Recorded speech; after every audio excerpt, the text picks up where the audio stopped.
kau ni minta putus rezeki. Betul, kau minta putus rezeki.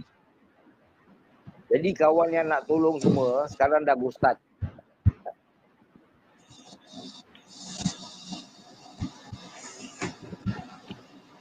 Orang dah serik lah. Orang takkan nak tolong. Pandai-pandai kau lah. Cukup lah, cukup.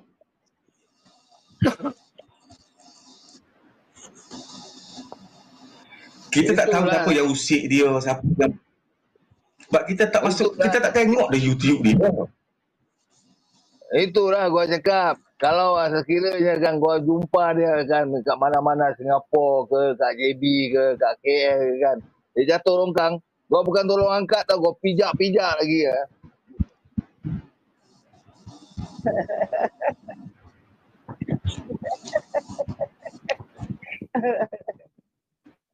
Dia minta dengan Rabi 1000 tu sebab kononnya nak suruh Rabi ni stop bagi duit dekat dia. Sombong cakap. Pada putus terus stop. Lepas tu kau apa yang mengaku Natasha tu siapa? Ha? Aku dia minta hutang tu pula, siapa pula? Minta hutang. Nak suruh stop, lepas tu minta hutang pula. Tak, apa 4 bulan tak bayar sewa rumah, 5,200. Ni apa duit bil hospital, duit ini apa elektrik, duit makan. Kepala butuh lah kau Sabarizan. Kau ingat apa? Aku pergi dekat pokok tu picit apa petik-petik daun aja kasi kau ke apa?